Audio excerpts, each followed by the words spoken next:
साल के पहले दिन से चीन की अर्थव्यवस्था की बदतर होने की खबरें सामने आ रही हैं। इस बीच खबर आई कि चीन की अर्थव्यवस्था अब डिफ्लेशन की ओर जा रही है। आप सोच के देखिए, अगर आप वांखा लेते हैं, एवरग्रांड लेते हैं, कंट्री गार्डन लेते हैं, ये तीन या एक दो कंपनीज और हैं, ये चार कंपनीज का जो टोटल डेट है वो $1 ट्रिलियन का बनता है और उसमें मेजॉरिटी शेयर इंटरनेशनल बैंक्स का है, चाइनीज बैंक्स का नहीं है। चाइना के अंदर डिफ्लेशन आ गया है। डिफ्लेशन आप समझते हो, ये बहुत खतरनाक होता है। यूजुअली हम क्या बात करते हैं भारत के अंदर इन्फ्लेशन के बारे में। हेनले और पार्टनर्स ने बताया है कि चीन से 2025 के इस पूरे साल में करीबन 15,000 से ज्यादा जो मिलियनियर्स हैं वो चीन छोड़कर भागने जा रहे हैं। इतना ही नहीं, इन्होंने ये भी बताया कि इसके पीछे सबसे बड़ा कारण है चीन की अर्थव्यवस्था पर गहराते संकट के बादल, जो कि डोनाल्ड ट्रंप के शपथ लेते ही शुरू हो जाएंगे। से अमीर लोग हैं जो चीन की इकोनॉमी को इन्फ्लुएंस करते हैं, उन्हें ये पहले ही दिखने शुरू हो गए हैं।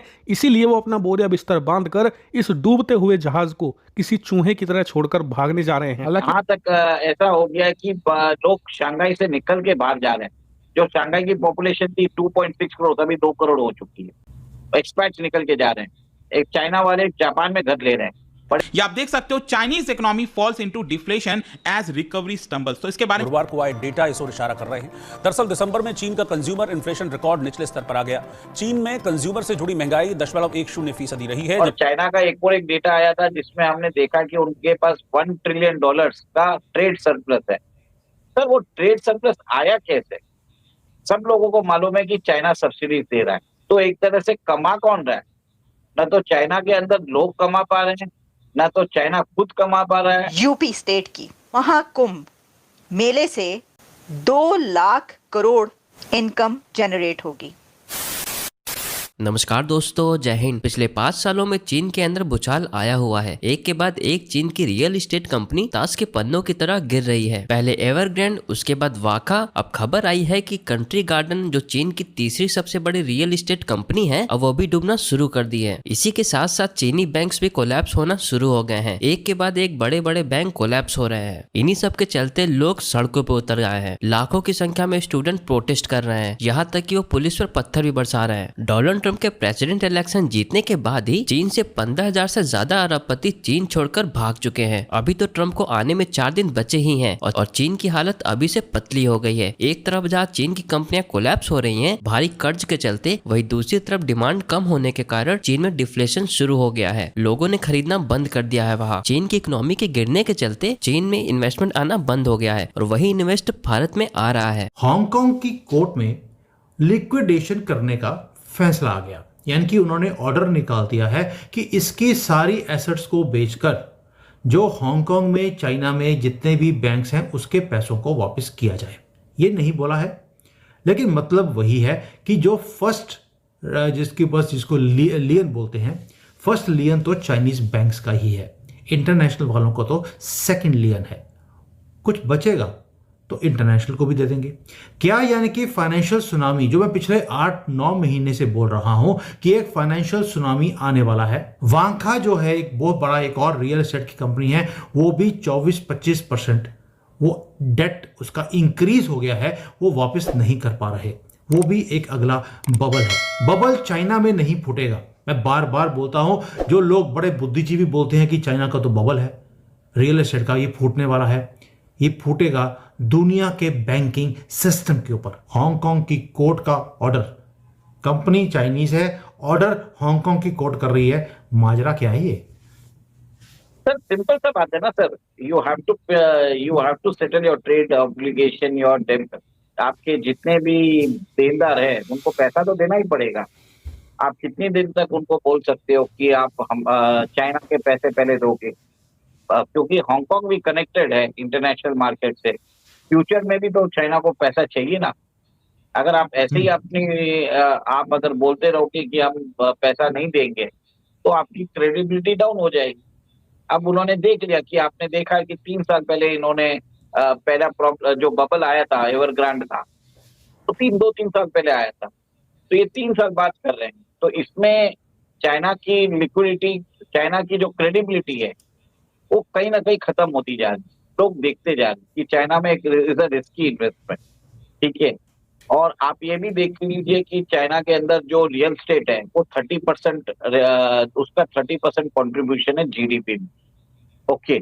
और आपने ये भी देखा है कि उसके कारण जहां पे लोगों ने अभी खर्चा करना कम कर दिया, चाइना में डिमांड कम है।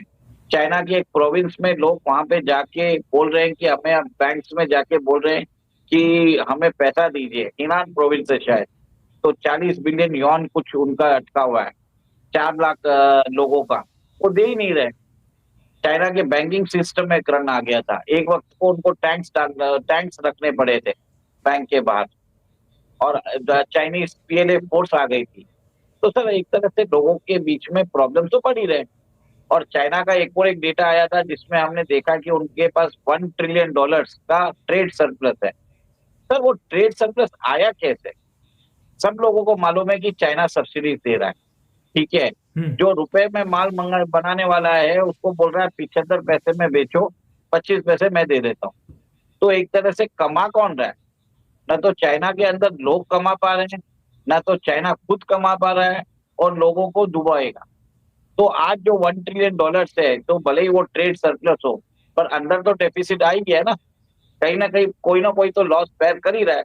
अब आप सोच लीजिए कि चाइना का जो ट्रेड एक्सपोर्ट है वो $3.6 ट्रिलियन होना चाहिए, ठीक है, $3.58 ट्रिलियन है।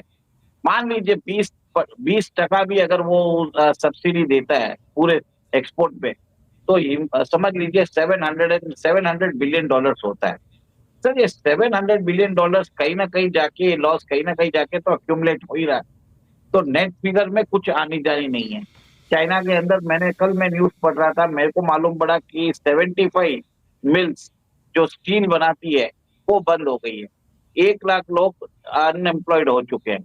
वहां पे हालत ऐसी है कि $3 ट्रिलियन उन्होंने प्रिंट कर दिया, फिर भी डोमेस्टिक डिमांड को वो स्टिमुलेट नहीं कर पा रहे। ओके। और यहाँ तक ऐसा हो गया है कि लोग शंघाई से निकल के बाहर जा रहे हैं। जो शंघाई की पॉपुलेशन थी 2.6 करोड़, अभी 2 करोड़ हो चुकी है। एक्सपैट्स निकल के जा रहे हैं। एक चाइना वाले जापान में घर ले रहे हैं। बड़े बड़े चाइनीज, जो चाइना के बड़े बड़े जो पहले से ओलिगार्क थे, जो मतलब 1947 में रॉन्ग डायनेस्टी करके है, वो छोड़ के भाग चुके हैं। यहाँ तक न्यूज आ रही है। तो एक तरह से ये है कि कॉन्फिडेंस इन चाइना खत्म होता जा रहा है। चाइना अंदर ही अंदर डीके होता जा रहा है। बात यहाँ भी आ रही है कि स्टूडेंट्स प्रोटेस्ट एक जगह चल रहा है, हम नाम नहीं देना चाहता एक प्रोविंस का, बट वहां पे भी प्रॉब्लम्स चालू हो चुके हैं। लोग सोशल मीडिया पे टाइम ज्यादा बिता रहे हैं। तो द टोटल फर्टिलिटी रेट वो भी नीचे जा चुकी है। सर जब हम लोग अभी रिकॉर्ड कर रहे हैं, चाइना से मेरे पास अभी फ्लैश हुआ है न्यूज, वो भी शेयर कर देता हूं। Country garden second largest real estate company है चाइना की, और ये प्राइवेट नहीं है, गवर्नमेंट ओन कंपनी है। उसने अभी अभी बोला है $24 बिलियन का लॉस हुआ है 1 साल के अंदर, और उसके जो शेयर्स हैं उसे भी सस्पेंड कर दिया गया है। ये अब आप ट्रेडिंग नहीं कर सकते। सर एक और बहुत बड़ा पिलर रियल एस्टेट का गिरने वाला है। सर ये तो सुनामी आने वाली है फाइनेंशियल। अभी न्यूज एक और आ गया है, एक और न्यूज अभी फ्लैश हुआ है, वो भी बता देता हूं आपको। मैं कि न्यूज इतनी तेजी से फ्लैश हो रही है मैं बता नहीं सकता। अभी रिकॉर्ड कर रहा हूं तो फ्लैश हो रही है, इसलिए बीच में टोका आपको। ये रीस्ट्रक्चरिंग प्लान आ गया जो प्रपोज किया गया है कंट्री गार्डन के लिए। ये बोला है कि जो आपका लोन है वो अगले 11.5 सालों के बाद इसे एक्सटेंड कर दीजिए, यानी कि 11.5 साल के बाद हम वापस कर देंगे, और 11 साल में आप कोई भी इंटरेस्ट नहीं लेंगे, आपका जो प्रिंसिपल अमाउंट है वो वापस कर दिया जाएगा। यानी कि फ्री में बैठकर मलाई खाएंगे कंट्री गार्डन, यानी कि अपने कंट्री में जो गार्डन बनाया है उसमें बैठकर ये अब मलाई खाने वाले हैं। और जो इंटरनेशनल बैंक्स हैं वो ये सोचकर कि 11 साल के बाद मेरा प्रिंसिपल अमाउंट वापस आएगा, वो वेट करते रहेंगे, आंखें सूज जाएंगी उनकी। सर सबसे पहले तो मैंने पहले ही बोल दिया था, डेब्ट रीनेगोशिएशन होगा, फिर हेयर कट होगा। 11 साल में चाइना रहेगा क्या, वही डाउट है मुझे।